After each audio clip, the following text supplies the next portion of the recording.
3장 11절 말씀입니다. 전도서 1장 3절 그리고 3장 11절 말씀. 하나님의 말씀을 공독합니다. 다윗의 아들 예루살렘 왕 전도자의 말씀이라. 전도자가 이르되 헛되고 헛되며 헛되고 헛되니 모든 것이 헛되도다. 해 아래서 수고하는 모든 수고가 사람에게 무엇이 유익한가. 3장 11절입니다. 하나님이 모든 것을 지으시되 때를 따라 아름답게 하셨고 또 사람들에게는 영원을 사모하는 마음을 주셨느니라. 그러나 하나님이 하시는 일의 시종을 사람으로 측량할 수 없게 하셨도다. 아멘. 여러분 만약 이 세상 모든 것을 다 누리실 수 있다 라고 가정한다면 그걸 다 누리신 다음에는 어떤 고백을 하시게 되실 것 같습니다. 정말 부족함이 없어요. 너무 기쁘고 행복해요. 이런 고백을 혹시 하시게 됐을까요? 어떠실 것 같습니까, 여러분? 직접 경험을 못 해봤으니까 간접 경험을 통해서 갈 수밖에 없는데 이 모든 걸 다 누려봤던 사람이 있어요. 이 솔로몬 왕인데 다윗의 아들로서 이제 다윗에 이어서 왕이 돼서 이스라엘을 통치했는데 이스라엘 역사가 가장 부강한 왕국을 이제 이루었죠. 물론 하나님의 은혜죠. 그리고 그 아버지 다윗을 이제 기반을 다져놓고 여하튼 이 솔로몬은 아버지에 의해서 왕이 되고 나서 그 많은 백성들을 다스리기 위해서는 지혜가 필요합니다. 하나님 앞에 하나님 기뻐 받으시는 1천 번째 이제 드리고 하나님 감동하셔서 내가 너에게 뭘 줄까 하셨을 때 지혜를 주십시오. 부귀 명성 이런 거 구하지 않고 지혜를 주십시오 했더니 그 구한 것이 또 하나님 마음에 맞아서 하나님이 지혜를 주셨어요. 그 백성들을 잘 다스릴 수 있는 지혜. 근데 이것이 이제 이스라엘에서뿐만 아니라 근동 전역에 소문이 났어요. 그래서 정말 솔로몬 왕의 지혜가 정말 감탄할 만하더라 해서 각국이 다 이렇게 이제 모든 예물을 가지고 와서 이 솔로몬의 지혜를 이렇게 또 듣기 위해서 이렇게 방문하고 그래서 나라가 가장 이제 부강했는데 모든 걸 다 누렸어요. 인생이 누릴 수 있는 모든 걸 다 누렸던 왕입니다. 솔로몬 왕이 어떤 고백을 했을까요? 네, 오늘 말씀 통해서 그 고백이 담겨있는 말씀이 이 전도서입니다. 그래서 전도서 말씀을 통해서 우리는 직접 경험은 아니겠지만 간접 경험을 할 수 있고 인생의 모든 것을 누린다면 어떤 고백을 할 수 있는지 보길 원하는데 먼저 1절을 한번 보시면 1장 1절 보시면 다윗의 아들 예루살렘 왕 전도자의 말씀이다. 그렇죠? 그래서 이 전도서는 솔로몬 왕이 지은 것이다 라고 보편적으로 널리 알려져 있습니다. 자, 모든 걸 다 누렸다 그랬죠? 솔로몬이 어떤 고백을 했을까요? 하나님 정말 기쁩니다. 정말 행복합니다. 이 고백을 했을 것 같은데 아니에요. 그렇죠? 이게 우리의 예상과 빗나가는 고백을 하죠. 한번 보겠습니다. 2절을 한번 보시면 자, 1장 2절 전도자가 이르되 헛되고 헛되며 헛되고 헛되니 모든 것이 헛되도다. 자, 한 절인데 헛되다는 고백이 몇 번 나옵니까? 잘 보세요. 5번이에요. 5번. 헛되고 헛되며 헛되고 헛되니 모든 것이 헛되도다. 얼마나 헛되면 이 짧은 이 한 절 속에 이 5번을 헛되다고 이렇게 강조를 하고 있겠습니다. 한번 헛되다 그랬는데 이 헛되다라는 고백은 구약 성경에 오는 히브리어로 헤벨이라는 단어인데 이거는 이제 수증기 또는 연기. 여러분 수증기가 또 연기가 얼마나 금세그쳐 지켜지는 것 같다 사라지는 거예요. 그렇죠? 인생이 얼마나 일시적이고 얼마나 이게 참 순간 인생이 얼마나 화살같이 빨리 지나가는 거죠. 인생의 이게 이 세월들이 빨리 지나가는데 그 사이에서 누리고 경험했던 그 모든 것들도 그게 얼마나 이게 연기처럼 사라지는 거 아니에요. 그래서 솔로몬이 헛되다 이 정말 강조를 하고 있는 것 아니겠습니까? 자, 그래서 이 솔로몬의 고백을 통해서 우리도 깨달아야 될 것이 있습니다. 오늘 말씀을 통해서 제가 몇 가지를 전해드리는데 첫 번째가 모든 것이 헛되고 헛되도다라는 고백. 이것은 솔로몬만의 고백이 아니라 어쩌면 우리 모든 인생의 고백이다 라고 볼 수 있겠습니다. 자, 1장 12절에서 18절까지는 무엇이 헛되다고 하냐면 자기가 지혜를 받았잖아요. 백성들 잘 통치했잖아요. 이게 소문이 났잖아요. 그렇죠? 그런데 그 많은 지혜도 이것도 괴롭고 헛된 것이다 고백해요. 자 보세요. 나 전도자는 예루살렘에서 이스라엘 왕이 되어 마음을 다하며 지혜를 써서 하늘 아래에 행하는 모든 일을 연구하며 살핀지. 하나님 주신 지혜로 그냥 지혜 받았다 해서 그것만으로 그냥 끝나는 게 아니라 계속 연구를 하는 거예요. 그리고 이제 지혜의 탐구심이 얼마나 많이 생겨나고 있어요. 계속 또 연구하고 이 땅에서 일어나는 모든 일들을 막 연구 분석을 하겠죠. 근데 이것도 괴롭다는 거예요.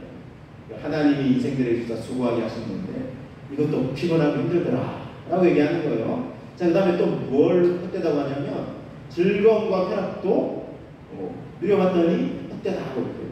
나는 내 마음의 이르기를 자 내가 시험 삼아 너를 즐겁게 하리니 너는 나를 누리라 하였으나 보라 이것도 헛되도다 하고 있어요.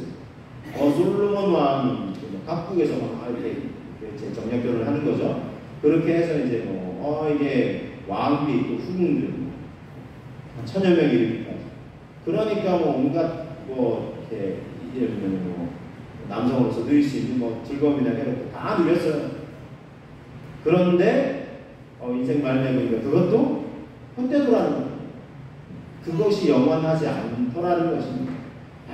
이것도 참 헛되구나라고 이렇게 이제 고백을 했고, 또 어떤 것을 헛되다라고 하면 인생 해 아래서 애쓰고 수고하는 모든 것들도 헛되더라 이렇게 고백해요.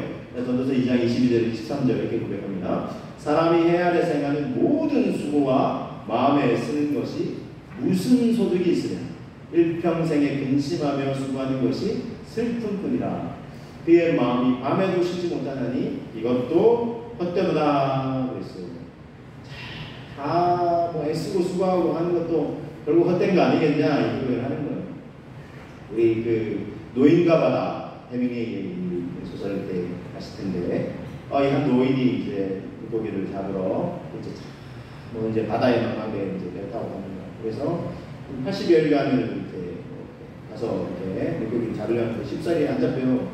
그런데 한 80여 좀 지났을 때 큰 물고기 하나가 이제 이렇게 잡히는데 이게 뿌리치려고 하는데 이걸 얼마나 이 노인이 사투를 벌려가지고 3일 동안 사투를 벌려가지고 이제 처음에 낚싯대 던져겠는데 거기에 이제 밀려가지고 하는데 정말 이게 다 이게 껍질이 벗겨질 정도로 막 사투를 벌려가지고 3일 동안 이제 사투를 벌릴 때 이제 이 청새치 한 마리가 기력이 이제 세진해가지고 그래가지고 딱 이제 이제 이거 잡았다 하고 빨리 돌아가자 하고 이제 다시 이제 한국으로 돌아오는데 한국에 이제 좀 가까워지면 질수록 근데 이 청새치가 이 몸을 쳐가지고 이제 피가 이제 바다에 이제 적셔지고 하니까 이 피 냄새를 맡고 뭐가 달려요?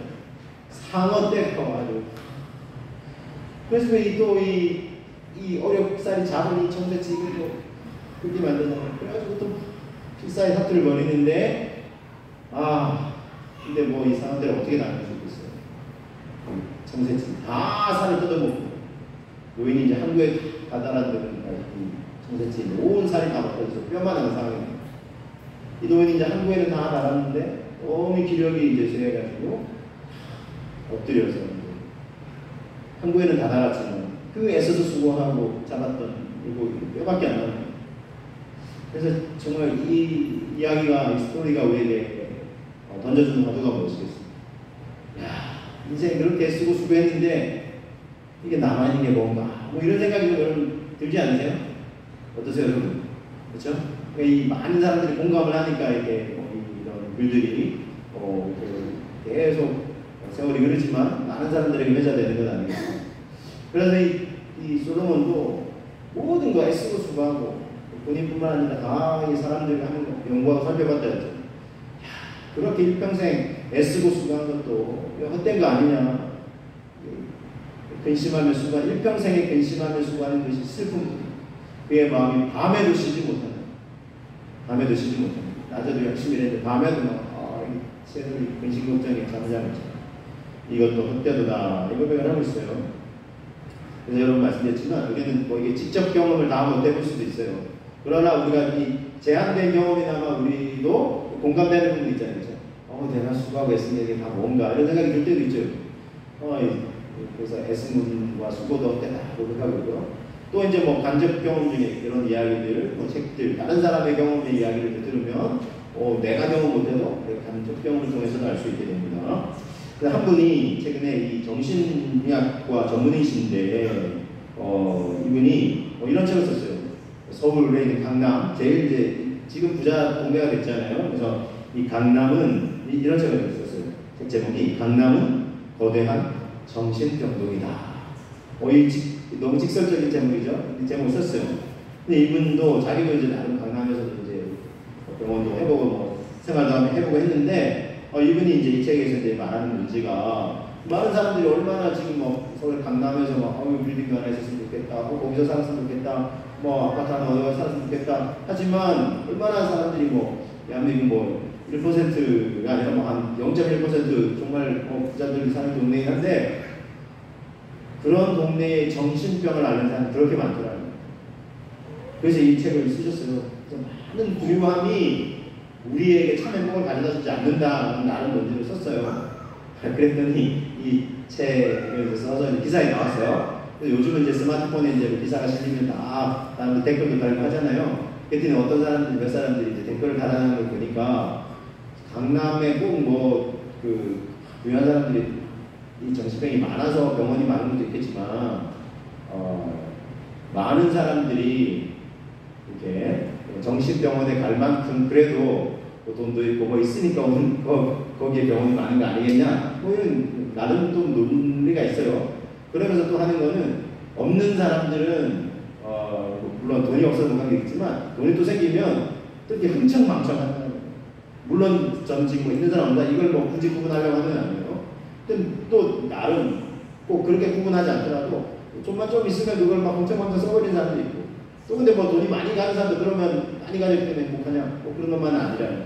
그만큼 정신병도 많고 여러분 지금 묻지마 폭력이라든지 또는 막 마약이라든지 뭐 젊은 세대 안에서 많이 또 일어나고 있는 또 이런 각종 신종 범죄들이 물론 뭐 시골에서도 일어나지만 지금 도심에서 특별히 많이 일어나고 있어요. 많은 사람들이 부자 동네에 하는 동네에서 이런 일들도 많이 일어나고 있다는 게 지금 실제 그 범죄율이 굉장히 높아져 가고 있어요. 여러분 이런 말 있죠. 비싼 침대가 편안한 단잠을 보장해 주는 거 아니다. 그래서 물론 내 스프링 쿠션이 좋아가지고 조금 이제 편안할 수 있을지 모르지만 그렇게 뭐 값비싸게 돈을 줘가지고 산 침대라고 해서 꼭 내가 그럼 근심 걱정 없이 잠을 잘 자느냐 아니라는 거예요. 근심 걱정은 여전하고 몸도 뭐 처음에는 좀 괜찮은 것 같은데 나중에는 뭐 피곤한 건 마찬가지고 그러니까 뭐 비싼 침대나 뭐 이렇게 우리 뭐 부족함 없이 우리 삶을 두는 그 모든 것들이 우리의 삶에 참 근심 걱정 하나도 없게 하고 참 평안과 행복을 가져다 주는 것이 아니라는 거예요. 그러니까 뭐 우리가 부분 많은 사람들이 추구하는 이 부유함도 솔로몬 왕이 고백해요. 자기 다 누려봤잖아요. 이것도 헛되다 이렇게 고백하고 있는 것입니다. 많은 지혜도 즐거움과 쾌락도 수고와 애씀도 부유함도 결국 다 헛되다 라고 솔로몬이 고백을 하게 되는 것이 우리도 직접 경험을 못했을 수 있을지 모르지만 간접 경험을 통해서도 우리 역시 마찬가지입니다. 자, 전도서 2장 26절에 이런 고백을 하고 있어요. 같이 한번 고백해 보시겠습니다. 하나님은 그가 기뻐하시는 자에게는 지혜와 지식과 희락을 주시나 죄인에게는 노고를 주시고 그가 모아 쌓게 하사 하나님을 기뻐하는 자에게 그가 주게 하시지만 이것도 헛되어 바람을 잡는 것이로다. 고백하고 있어요. 이게 다 헛되다는 거예요. 자, 그러면 다 헛되다는 거 우리도 일정도 이제 공감이 되는데 그럼 어쩌란 말이에요. 다 헛되면 그냥 야 인생은 헛되고 험한 뿐이구나 하면서 어떻게 해요? 그냥 체념하고 살아요? 어떻게 될까요? 전도서에는 솔로몬왕은 뭐라고 고백하고 있을까요? 그러니까 헛되니까 그냥 인생 애쓰고 뭐 수고할 생각하지 말고 그냥 다 자포자기 하는 마음으로 그냥 하루하루 보내 이렇게 고백하고 있을까요? 아니에요. 이 인생의 헛됨과 허무함을 고백하는 중에도 그럼 우리는 어떻게 인생은 매 순간순간 아유 마지못해 살아요 그러면서 이렇게 살아요? 자, 두 번째 이제 보면입니다. 솔로몬왕이 이렇게 고백해서 하나님이 때를 따라 아름답게 하셨다라는 이 고백을 해요. 자, 전도서 3장 1절 말씀을 보겠습니다. 범사에 기한이 있고 천하 만사가 다 때가 있다 했어요. 모든 게 다 때가 있다. 2절을 보시면 날 때가 있어요. 죽을 때도 있겠죠. 심을 때가 있어요. 심은 것을 뽑을 때가 있어요. 4절을 보시면 울 때가 있어요. 인생이 너무 힘드니까 정말 울고 싶을 때는 우는 게 좋다 그러잖아요. 그렇죠? 울 때는 울고 싶을 때는 울어야 되고, 근데 또 웃을 때가 있어요. 늘 막 울 때만 있는 게 아니라 웃을 때가 또 있어요. 그렇죠? 그리고 슬퍼할 때가 있어요. 분명히. 그런데 춤출 때도 있더라는 거죠. 그래서 인생에 이게 뭐 이렇게 있어요. 오랑내락 있어요. 울 때가 있고 웃을 때가 있고 슬퍼할 때도 있지만 너무 기뻐서 춤출 때도 있더라는 것입니다. 자, 여러분, 그러면 지금은 뭘 할 때일까요? 여러분, 지금은 뭘 할 때일 것 같습니다. 뭘 해야 할 때일 것 같습니다. 자, 지금은 이제 우리 계절상 무더운 여름 몇 번 말씀드렸는데 이 더위가 진짜 가기 싫은가 봐요. 그렇죠? 빨리 갔으면 좋겠는데 아직까지 끝까지 남아있는 거죠. 그렇지만 가을이 지금 오고 있는 것만 보면 그렇죠? 아침 저녁은 약간 선선한 바람이 불더라고요. 자, 가을이에요. 그죠? 가을이에요. 가을은 무슨 계절이죠? 예, 뭐 열매도 이렇게 많이 이제 거둘 수 있는 계절이고, 가을을 우리 천고마비의 계절이다 이렇게 얘기하잖아요. 그렇죠? 이게 무슨 뜻입니까? 하늘천 높을 거 그래가지고, 그리고 말 맞자에 살찔 비자 해가지고 하늘은 높고 말은 산이 찌는 계절. 그렇죠? 그래서 이제 가을 하늘을 보시면 굉장히 맑고 푸른 것 같아요. 그렇죠? 와, 맑고 푸르다 이걸 이제 느낄 수 있고, 말도 살찌고 뭐 열매 복식 풍성하니까 뭐 살찌는 계절인데, 근데 어떤 사람이 이렇게 얘기하더라고요. 천고마비. 1000번 고생하면 마비가 온다. 천고마비. 그래서 자, 여러분, 고생하면 마비가 온다. 아유, 아까 얘기했잖아요. S로 수고하고 고생했는데 뭐야, 남은 건 없고 이 온몸에 이렇게 막 아이고 몸은 아프고 쇠하고. 여러분, 인생이 물론 그럴 때도 있겠지만 이 가을에 하나님이 주신 우리가 이게 정말 이 높고 맑고 푸른 하늘을 바라보면서 또 자연 만물들을 바라보면서, 그리고 지금 이제 조금만 기다리면 나뭇잎이 가을에 맞게 새 옷으로 싹 곱게 단장을 해요. 그렇죠? 이제 뭐 붉게 또는 이제 은행잎은 노랗게 이제 새 옷으로 단장을 합니다. 자, 그래서 가을에 어떤 마음이 드세요? 야, 이런 아름다운 자연 만물을 바라보시면서, 야, 하나님이 이렇게 때마다 계절마다 이걸 아름답게 하셨구나, 이런 고백을 우리가 할 수 있지 않겠습니까? 그렇죠? 그래서 전도서 3장 11절에 이런 고백을 하죠. 하나님이 모든 것을 지으시되 어떻게 하셨어요? 때를 따라 아름답게 하셨다.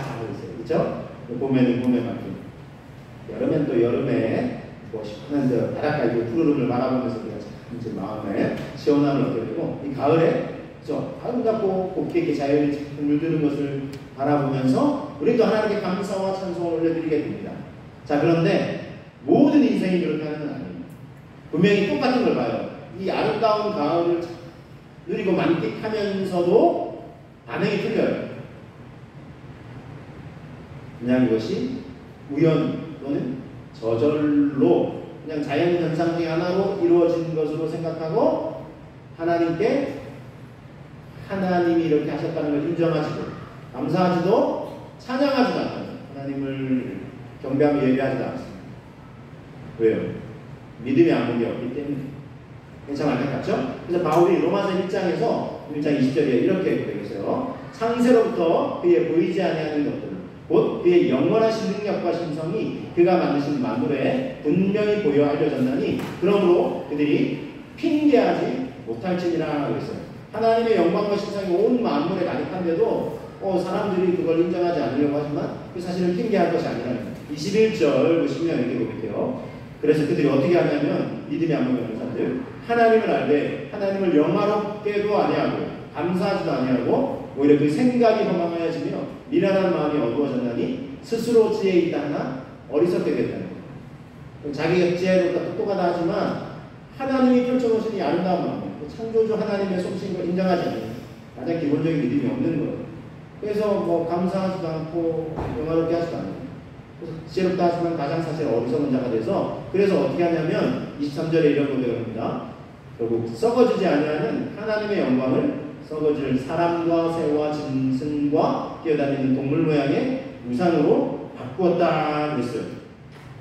참 안타까워요. 창조자를 인정하지 않으니까 온갖 것을 이 아름다운 자연만으로 오히려 숭배를 하는 거예요. 그래서 동물들, 짐승들이 큰 나무를 숭배하면서 참 안타깝지 않을 수가 없어요. 그래서 우리는 참 이 아름다운 자연 만물들을 바라보면서 저와 여러분은 어떻게 해야 되겠습니까? 아름다운 자연 만물들, 이 가을에도 하나님이 펼치실 아름다운 자연 만물들 미리 기대하시면서 그것을 보게 될 때 하나님 참 감사합니다. 이렇게 또 아름답게 이 세상을 이렇게 가을에 밖에 곱게 이렇게 단장하시는 하나님 참 감사합니다. 하나님께 우리 감사 찬송 하면 우리 주님의 이름을 높여드릴 수 있어야 할 줄로 믿습니다. 주 하나님 지으신 모든 것, 내 마음속에 그리워 하나님이 지으신 이 자연 만물을 바라보면서 우리는 마땅히 영광 받으세요. 왜냐하면 이 지구상에 이 자연 만물들, 아름다운 만물들을 바라보면서 하나님께 감사, 찬송, 영광 올려드리는 사람이 많겠습니까? 그러지 못하는 사람들이 더 많겠습니다. 지금 이 지구상에 현존하는 인구만 봐도 사실 이 믿음의 복으로 하나님께 감사, 찬송하는 사람보다 그렇지 못한 사람들이 더 많아요.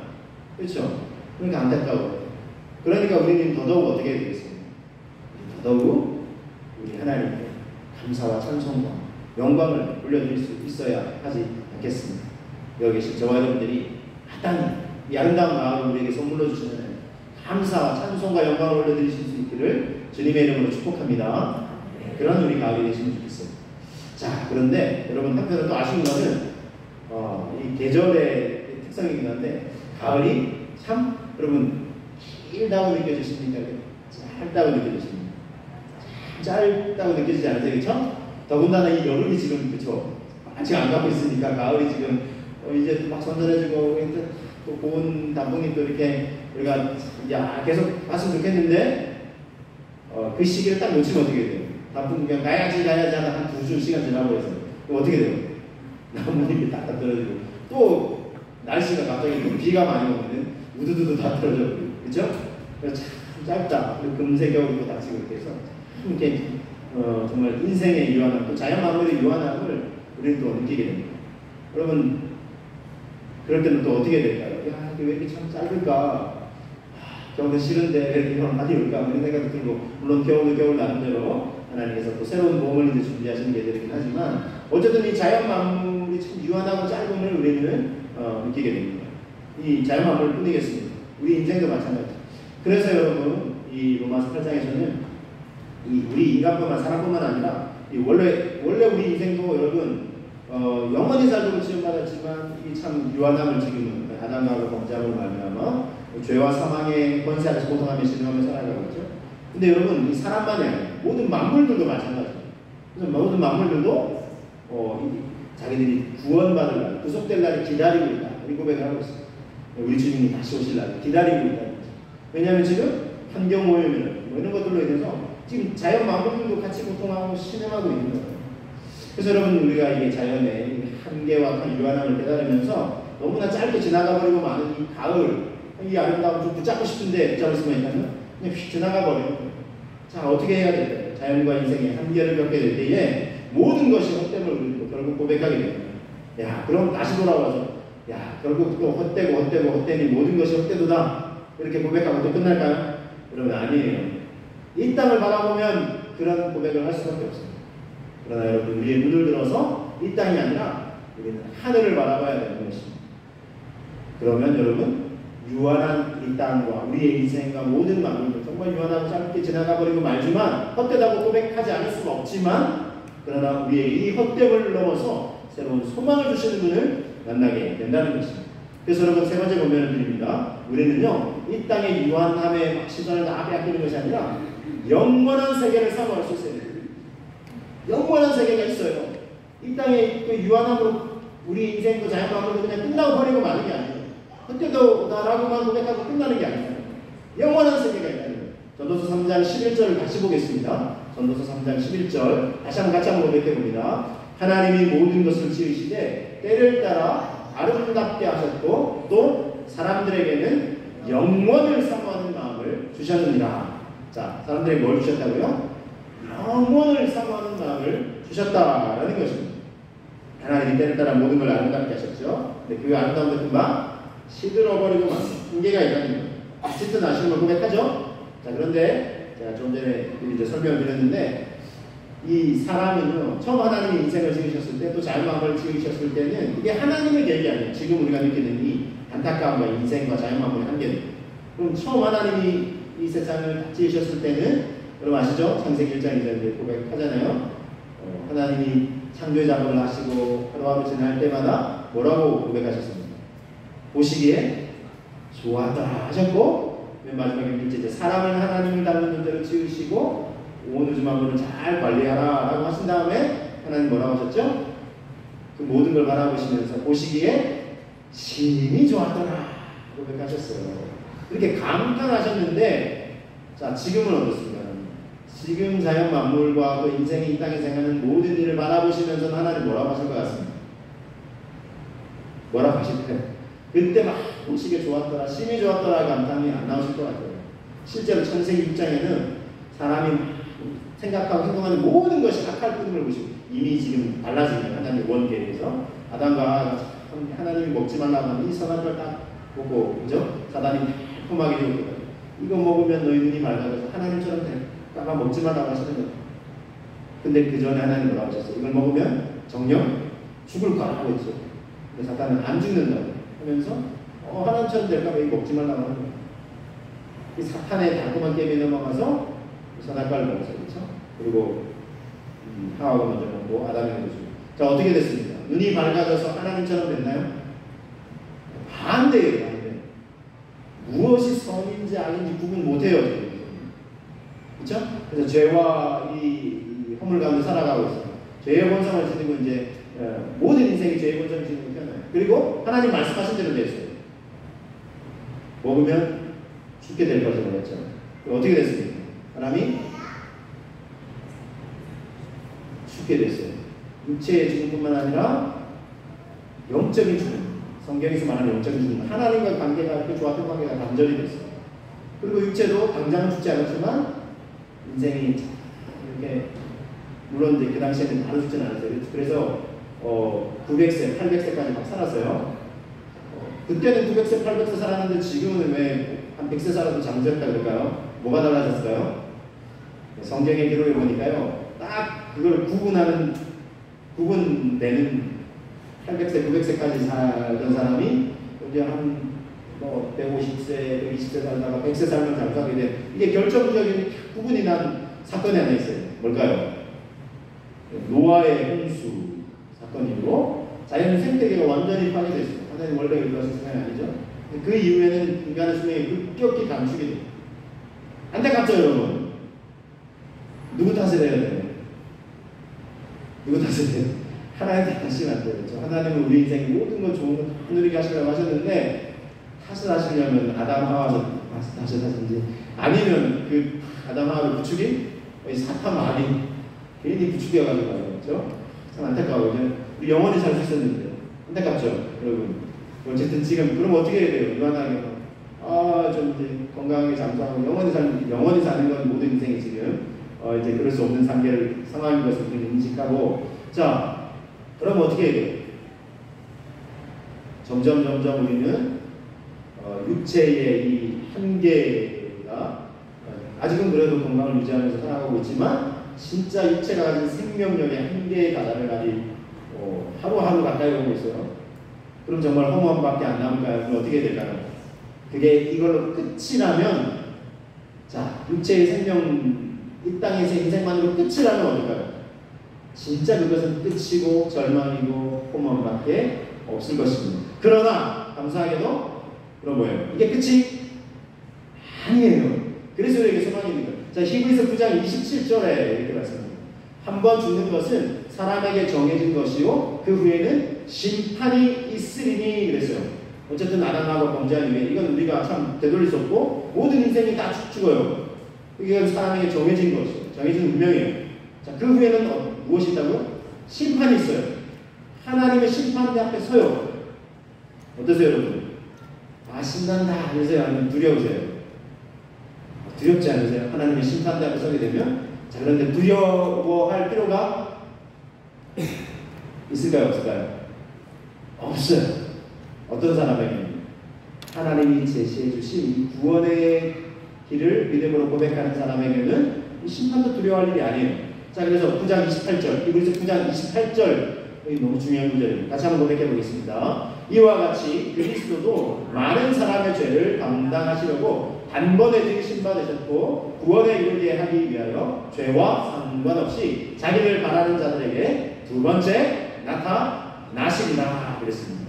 자, 죄와 허물로 죽을 수밖에 없는 모든 인생들을 하나님이 구원하시기 위해서 누구를 보내주셨습니까? 아들 예수 그리스도를 보내주셨어요. 그래서 예수 그리스도께서 모든 사람, 보세요. 이 죄와 사망의 권세 아래 실망하며 고통하며 죽어가는 모든 인생의 죄를 감당하시려고 단번에 들이신 바 됐어요. 단번에 희생제물이 되셨어요. 구약에서는요, 이 이스라엘 백성들의 죄를 사하는 의식을 행하기 위해서 하나님이 1년에 한 번씩 흠없는 어린 양을 잡아서 제사를 드리겠어요. 그런데 이건 매년 제사를 드려야겠어요. 매년 죄사의 의식을 반복해야겠어요. 그런데 이 죄사의 의식을 매년 반복하지 않도록 단번에 이걸 끝내버리신 분이 계시니 누구시라고요? 예수 그리스도시라고요. 그래서 십자가에서 모든 인류의 죄를 대신 담당하여 희생제물이 하나님의 흠없는 어린 양 예수 그리스도가 되어 주셨습니다. 그래서 여러분 이 예수님을 믿기만 하면 우리가 죄사함을 받는 거예요. 구원을 얻는 거예요. 그래서 여러분 보세요. 구원에 이르게 하기 위하여 모든 인생을 죄와 상관없이 자기를 바라는 자들에게 두 번째 나타나시니라. 죄와 상관없이 예수님이 죄와 상관없고 또 모든 인생이 난 죄가 있는데 허물이 있는데 상관없어요. 왜요? 예수님이 담당하셨기 때문에. 그래서 나 이거 죄가 많은데 어떻게 내가 구원받아야 하나님의 자녀가 돼요? 여러분 인생이 그걸 논할 필요가 없어요. 하나님이 구원의 길을 제시하셨어요. 여러분 예수님이 십자가를 지신 것은요 우리가 죄 없고 흠 없고 의롭기 때문에 지신 게 아니에요. 죄와 허물로 얼룩진, 그래서 죄와 사망의 권세 아래 고통하며 신음하며 죽어가는 인생이라는 걸 알고 오셨어요. 그러니까 이걸 다르게 얘기하면, 뒤집어 얘기하면 우리의 죄와 허물이 하나님이 주시는 구원의 은총을 선물을 받는데 아무런 문제가 되지 않는다는. 할렐루야. 이게 소망이 있는 거예요. 여러분 우리 예수님 믿기 전에도 사실은 정말 이 죄와 허물로 인해서 예수님이 십자가에서 나를 죽으신 걸 깨달아줄 때, 성령님이 깨달아주실 때 얼마나 우리가 애통하면서 울어요. 다시는 주님 제가 이런 죄를 범하지 않겠습니다. 애통하면서 눈물을 쏟으면서 막 울면서 이 구원의 감격을 누리죠. 자, 그러고 나서 하루하루 살아갈 때 여러분들은 단 한 번도 또 죄를 짓지 않나요? 아니죠. 또 여전히 우리는 현재 있지만 뭐 작은 죄도 범하면서 하나님 기뻐하지 않는 삶의 모양으로 또 살아가요. 그러면 여러분 우리 주님이 두 번째 다시 나타나신다 그랬어요. 다시 오실 주님이세요. 심판의 주님으로 다시 오실 때에 여러분 만약에 우리의 죄를 우리가 다루어야 되고 우리가 끝까지 의로움의 문제를 우리가 이걸 딱 이렇게 견뎌내야 한다면, 이것을 유지해야 한다면, 우리의 의로움으로 그것을 유지해야 된다면 여러분 구원받을 인생이 이때 이 세상에 여러분 있겠습니까? 없겠습니까? 단언컨대 단 한 인생도 없습니다. 그래서 여러분 우리의 죄와 허물, 그렇다고 우리가 막 살아야 된다 이런 의미는 아니에요. 다른 이단들처럼 우리 미래 죄까지 그러면 십자가에서 단번에 다 해결해 주셨으니까 그러면 이게 자유 아니에요. 막 살자, 우리 자유롭게 살자 하지만 이제 그냥 쉽게 얘기하면 막 살아 그러면 아니에요. 우리는 하나님의 자녀로서, 구원받은 자녀로서 부끄럽지 않은 그런 인생을 살 수 있도록 노력해야 돼요. 여하튼 그렇게 살려고 노력하는데 또 연약한 나를 발견하게 돼요. 그러면 두 번째 다시 오실 주님 앞에 서게 될 때 나는 그러면 영원한 형벌을 받을 수 없는 거 아니라는 거죠. 죄와 상관없이 우리의 죄를 사해 주시고 구원해 주시기 위해서 예수님이 한 번 오셨고 지금 하나님 보좌 우편에서 우리를 위해 기도하고 계시고 다시 오신다는 거예요. 그러니까 여러분 이 예수님을 믿으면 두려워할 일이 있습니까? 없습니까? 두려워할 일이 없는 줄로 믿으시기 바랍니다. 근데 여러분 앞서 말씀드렸지만 주님이 다시 오시는 상황이 되면 두려워할 인생들이 많겠습니까? 두려움 없이 담대하게 그분 앞에 설 인생들이 많겠습니까? 안타깝지만 두려워 떨 인생들이 많은 거예요. 바라고 나기는 여기 계신 분들 한 분도 빠짐없이 주님 앞에 서게 될 때도 다시 서게 될 때도 두려움이 아니라 심판주임은 동시에 구원의 주님이십니다. 우리는 그 구원의 주님을 만나는 것으로 인해서 두려움이 아니라 감사, 물론 경외함은 필요하다고 제가 얘기한 다음 주 좀 말씀을 상세히 드릴 텐데 감사함으로 주님이 내게 베풀어 주신 내 죄와 허물을 넘어서 그것이 더 이상 문제되지 않을 정도로 나를 구원해 주신 그 하나님의 구원의 은혜와 그 사랑, 더군다나 이걸 선물로 주신 우리가 대가 지불하는 게 아니라 얼마나 감사해요. 그 하나님 앞에 감사의 고백을 드릴 수 있는 저와 여러분 되신 주님의 이름을 축복합니다. 한 분이 이야기만 하고 마찬가지로 이어령 전 문화부 장관을 지내셨고 한국 지성의 최고봉이라고 일컬어질 만큼 모든 걸 다 소유하고 누셨던 분입니다. 70년 인생을 이분이 사시는 동안에 물론 이제 조금 더 사셨는데 우리나라 초대 문화부 장관으로 유명하신 분이죠. 근데 이분이 그동안에 하나님을 계속 거부했어요. 자기 지성의 최고봉이라고 일컬어질 정도로 얼마나 내가 똑똑한데 신이 어디 있어?